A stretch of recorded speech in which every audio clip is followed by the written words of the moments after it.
എല്ലാവർക്കും നമസ്കാരം. Top ട്യൂഷന്റെ SSLC English ക്ലാസ്സിലേക്ക് എല്ലാവർക്കും സ്വാഗതം. ഇന്ന് നമ്മൾ പഠിക്കാൻ പോകുന്നത് വളരെ രസകരമായ ഒരു കഥയാണ്. ഗബ്രിയേൽ ഗാർസിയ മാർക്യൂസ് എഴുതിയ A very old man with enormous wings. എല്ലാവരും റെഡിയല്ലേ? നമുക്ക് കഥയിലേക്ക് കടക്കാം. കഥ തുടങ്ങുന്നത് പെലയോയുടെ വീട്ടിലാണ്. തുടർച്ചയായി 3 ദിവസം മഴ പെയ്തുകൊണ്ടിരിക്കുകയാണ്. എന്തൊരു മഴ!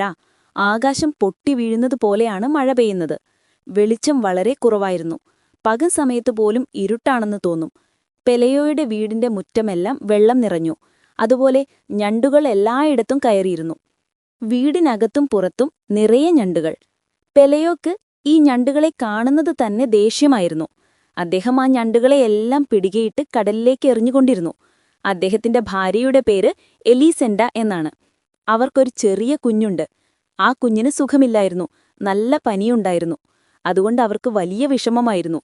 രാത്രി മുഴുവൻ കുഞ്ഞു കരച്ചിലായിരുന്നു. ഡോക്ടറെ കാണിച്ചെങ്കിലും പനി കുറഞ്ഞില്ല. ഇതിനിടയിലാണ് വീട്ടിൽ നിറയെ ഞണ്ടുകൾ. പെലയോ ആകെ ദേഷ്യത്തിലായിരുന്നു. അദ്ദേഹം ഞണ്ടുകളെയെല്ലാം പെറുക്കി കടലിലെറിഞ്ഞ് തിരികെ വീട്ടിലേക്ക് വരികയായിരുന്നു. അപ്പോഴാണ് അദ്ദേഹം അത് കണ്ടത്. എന്തായിരിക്കും കണ്ടിട്ടുണ്ടാവുക? അതെ, മുറ്റത്തിന്റെ ഒരറ്റത്ത് എന്തോ ഒന്ന് അനങ്ങുന്നു. അതൊരു ഞരക്കം പോലെയും തോന്നുന്നുണ്ട്. പെലയോട്ട് ദൂരെ നിന്ന് അതെന്താണെന്ന് വ്യക്തമായി കാണാൻ കഴിഞ്ഞില്ല. അദ്ദേഹം പതുക്കെ അതിന്റെ അടുത്തേക്ക് നടന്നു. അടുത്തു ചെന്ന് നോക്കിയപ്പോൾ അദ്ദേഹം ഞെട്ടിപ്പോയി. അവിടെ ചെളിയിൽ മുഖം പൂഴ്ത്തിക്കിടക്കുന്ന ഒരു മനുഷ്യൻ. അതൊരു സാധാരണ മനുഷ്യനായിരുന്നില്ല. വളരെ പ്രായം ചെന്ന ഒരു അപ്പൂപ്പൻ. പക്ഷേ ആ അപ്പൂപ്പനൊരു പ്രത്യേകതയുണ്ടായിരുന്നു. എന്താണെന്നറിയാമോ? അദ്ദേഹത്തിന് 2 വലിയ ചിറകുകളുണ്ടായിരുന്നു. ചിന്തിച്ചു നോക്കൂ, ചിറകുകളുള്ള ഒരു മനുഷ്യൻ. ആ ചിറകുകൾ ചെളിയിൽ പുതഞ്ഞുപോയിരുന്നു. അതുകൊണ്ട് അദ്ദേഹത്തിന് എഴുന്നേൽക്കാൻ കഴിയുന്നുണ്ടായിരുന്നില്ല. അദ്ദേഹം എഴുന്നേൽക്കാൻ ഒരുപാട് ശ്രമിക്കുന്നുണ്ട്, പക്ഷെ സാധിക്കുന്നില്ല. ഈ കാഴ്ച കണ്ട് പെലയോ പേടിച്ചുപോയി. അദ്ദേഹം ഓടിച്ചെന്ന് ഭാര്യ എലിസെൻഡയെ വിളിച്ചു. എലിസെൻഡ ആ സമയത്ത് കുഞ്ഞിന്റെ നെറ്റിയിൽ തുണി നനച്ചിടുകയായിരുന്നു. പെലയോയുടെ വിളി കേട്ട് അവളും ഓടി നിന്നു. അവർ ഇരുവരും ആ കാഴ്ച കണ്ട് അത്ഭുതപ്പെട്ടു നിന്നു. ആ മനുഷ്യനൊരു പഴയ തുണിക്കഷ്ണം പോലെയാണ് വസ്ത്രം ധരിച്ചിരുന്നത്. അദ്ദേഹത്തിന്റെ തലയിൽ കുറച്ചു മുടി മാത്രമേ ഉണ്ടായിരുന്നുള്ളൂ. വായിൽ പല്ലുകളും കുറവായിരുന്നു. ആകെ നനഞ്ഞു കുതിർന്ന ഒരു പാവം അപ്പൂപ്പൻ. അദ്ദേഹത്തിന്റെ വലിയ ചിറകുകൾ പക്ഷെ ഒരു കഴുകന്റെ ചിറകുപോലെ വൃത്തിയില്ലാത്തതും പൊളിഞ്ഞതുമായിരുന്നു. പെലയോയും എലീസെൻഡയും അദ്ദേഹത്തെ ഒരുപാട് നേരം നോക്കി നിന്നു. അവരുടെ ആദ്യത്തെ ഞെട്ടൽ പതിയെ പതിയെ മാറി. അവർക്ക് അദ്ദേഹത്തെ കണ്ടപ്പോൾ എവിടെയോ കണ്ടു മറന്നൊരു മുഖം പോലെ തോന്നി. അവർക്ക് അദ്ദേഹത്തോട് സംസാരിക്കാൻ ധൈര്യം വന്നു. അവർ ചോദിക്കുന്നതിന് അദ്ദേഹം മറുപടി പറയുന്നുണ്ട്. പക്ഷെ ആ ഭാഷ അവർക്ക് മനസ്സിലായില്ല. ഒരു നാവികന്റെ ശബ്ദം പോലെയായിരുന്നു അത്. കൊടുങ്കാറ്റിൽപ്പെട്ട ഏതോ ഒരു കപ്പലിൽ നിന്ന് രക്ഷപ്പെട്ട ആളായിരിക്കും അതെന്നു അവർ വിചാരിച്ചു. എന്തായാലും ഒരു ഉറപ്പിനു വേണ്ടി അവർ അയൽവക്കത്തുള്ള സ്ത്രീയെ വിളിച്ചുകൊണ്ടുവന്നു. ആ സ്ത്രീക്ക് കാര്യങ്ങളെക്കുറിച്ച് നല്ല അറിവുണ്ടായിരുന്നു. അവർ വന്ന് ആ മനുഷ്യനെ ഒന്ന് നോക്കിയതേയുള്ളൂ. ഉടനെ അവർ പറഞ്ഞു, ഇതൊരു മാലാഖയാണ്. എന്താണ് പറഞ്ഞത്? ഏഞ്ചൽ. അവർക്ക് അത്ഭുതമായി. ആ സ്ത്രീ തുടർന്നു, ഇദ്ദേഹം നമ്മുടെ കുഞ്ഞിനു വേണ്ടി വന്നതായിരിക്കും. പക്ഷെ പാവം, മഴ കാരണം താഴെ വീണുപോയതാണ്. ഈ വാർത്ത പെട്ടെന്ന് എല്ലായിടത്തും പരന്നു. പിറ്റേ ദിവസമായപ്പോഴേക്കും നാട്ടുകാർ മുഴുവൻ അറിഞ്ഞു പെലയോയുടെ വീട്ടിൽ ഒരു മാലാഖയെ പിടികൂടിയിരിക്കുന്നു എന്ന്. അന്ന് വൈകുന്നേരം മുഴുവൻ പെലയോ അടുക്കളയിലിരുന്ന് ആ മാലാഖയെ നിരീക്ഷിച്ചു. കയ്യിലൊരു വടിയും പിടിച്ചാണിരുന്നത്. പേടിക്കൊണ്ട. രാത്രിയായപ്പോൾ അദ്ദേഹം ആ മാലാഖയെ ചെളിയിൽ നിന്ന് വലിച്ച് കോഴിക്കൂട്ടിനകത്ത് പൂട്ടിയിട്ടു. കോഴികളുടെ കൂടെ. എന്തൊരു കഷ്ടമല്ലേ! അന്ന് രാത്രി ഒരു അത്ഭുതം സംഭവിച്ചു. അവരുടെ കുഞ്ഞിന്റെ പനി പൂർണ്ണമായും മാറി. കുഞ്ഞ് എഴുന്നേറ്റ് ഭക്ഷണം ചോദിക്കാൻ തുടങ്ങി. ഇത് കണ്ടപ്പോൾ പെലയോയ്ക്കും എലിസെൻഡയ്ക്കും വലിയ സന്തോഷമായി. അവർക്ക് ആ മാലാഖയോട് ഒരു ദയ തോന്നി. അവർ തീരുമാനിച്ചു, ഈ മാലാഖയെ ഒരു ചങ്ങാടത്തിൽ കയറ്റി കുറച്ചു ഭക്ഷണവും വെള്ളവും കൊടുത്ത് കടലിലേക്ക് ഒഴുക്കി വിടാമെന്ന്. അദ്ദേഹം അദ്ദേഹത്തിന്റെ വഴിക്ക് പോയിക്കോട്ടെ എന്ന് കരുതി. എന്നാൽ പിറ്റേന്ന് രാവിലെ അവർ മുറ്റത്തേക്ക് ചെന്നപ്പോൾ കണ്ട കാഴ്ച വരെ ഞെട്ടിച്ചു. നാട്ടുകാർ മുഴുവൻ കോഴിക്കൂട്ടിനു മുന്നിൽ തടിച്ചുകൂടിയിരിക്കുന്നു. അവർ ആ മാലാഖയെ ഒരു സർക്കസ് മൃഗത്തെ പോലെയാണ് കണ്ടത്. ചിലർ കോഴിക്കൂട്ടിന്റെ വിടവിലൂടെ അയാൾക്ക് ഭക്ഷണം എറിഞ്ഞു കൊടുക്കുന്നു. ചിലർ കല്ലെടുത്തെറിയുന്നു. എന്തിനാണെന്നോ? അദ്ദേഹം എഴുന്നേറ്റ് നിൽക്കുന്നത് കാണാൻ. അദ്ദേഹത്തിന്റെ ക്ഷമയായിരുന്നു അദ്ദേഹത്തിന്റെ ഒരേ ഒരു അത്ഭുത ശക്തി. കോഴികൾ അദ്ദേഹത്തിന്റെ ചിറകിൽ കൊത്തുമ്പോഴും വന്ന ആളുകൾ തൂവലുകൾ പറിച്ചെടുക്കുമ്പോഴും അദ്ദേഹം എല്ലാം സഹിച്ചു. ഈ സമയത്താണ് എലീസെൻഡയ്ക്കൊരു ബുദ്ധി തോന്നിയത്. എന്തായിരിക്കും ആ ബുദ്ധി? അതെ, അവൾ മുറ്റം വേലികെട്ടി തിരിച്ചു. എന്നിട്ട് മാലാഖയെ കാണാൻ വരുന്നവരിൽ നിന്ന് 5 സെന്റ് വീതം ഫീസ് വാങ്ങാൻ തുടങ്ങി. ഹോ, എന്തൊരു ബുദ്ധിയല്ലേ! മാലാഖയെ കാണാൻ ദൂരെ ദിക്കുകളിൽ നിന്ന് പോലും ആളുകൾ വന്നു. അസുഖം ബാധിച്ചവർ, ആരോഗ്യമില്ലാത്തവർ എല്ലാവരും വന്നു.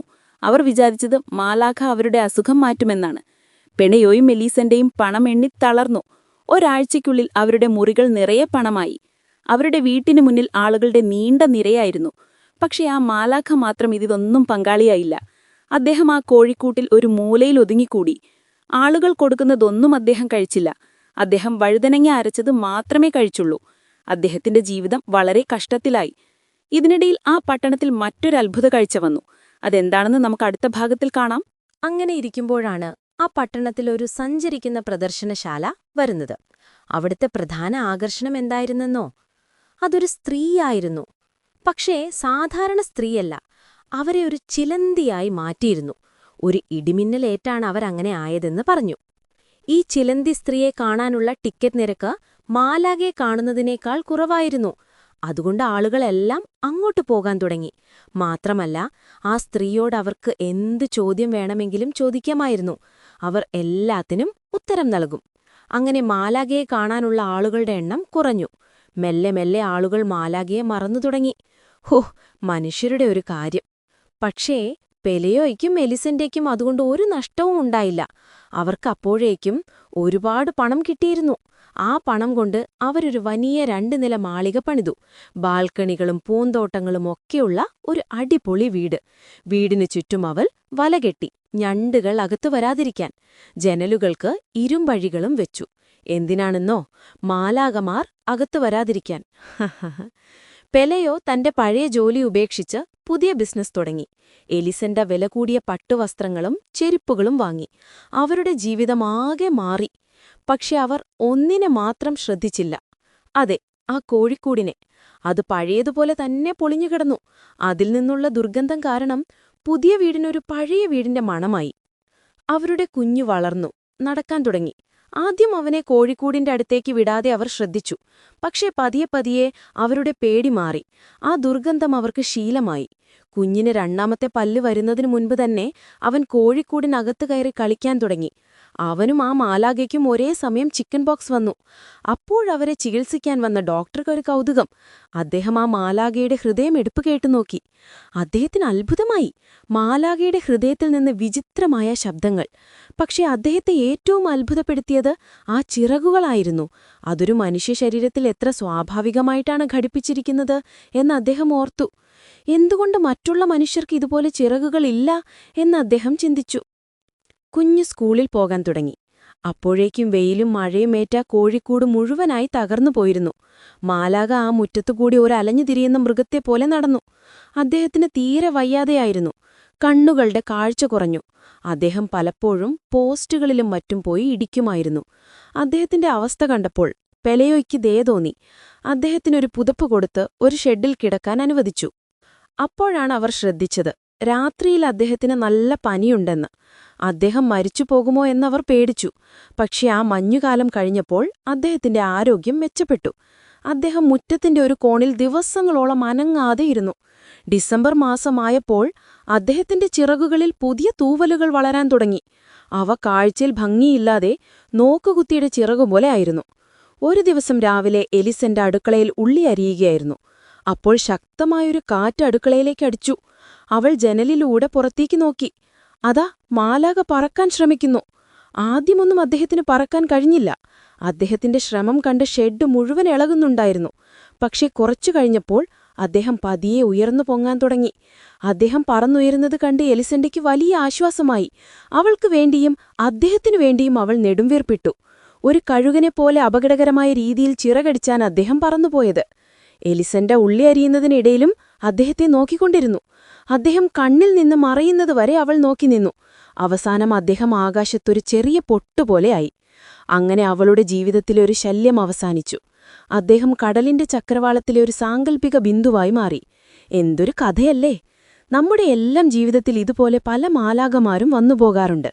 അവരെ നമ്മൾ എങ്ങനെയാണ് കാണുന്നത് എന്നതാണ് പ്രധാനം. പിന്നെ നമ്മുടെ ഈ ടോപ്പ് ട്യൂഷൻ സെന്ററിൽ ചെറിയ ബാച്ച് സൈസിലാണ് ഹൈസ്കൂൾ ക്ലാസുകൾ ഉള്ളത്. അപ്പോൾ നല്ല മാർക്ക് വേണമെന്നുണ്ടോ? എങ്കിൽ എത്രയും പെട്ടെന്ന് ഞങ്ങളുടെ ഫേസ് ടു ഫേസ് ക്ലാസ്സിൽ ജോയിൻ ചെയ്യുകയോ അല്ലെങ്കിൽ യൂട്യൂബ് ക്ലാസ്സസ് ഉപയോഗിക്കുകയോ ചെയ്യുക.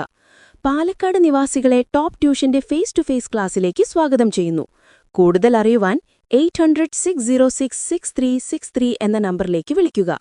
എല്ലാവരും നന്നായി പഠിക്കണം. അടുത്ത ക്ലാസ്സിൽ കാണാം. Bye bye.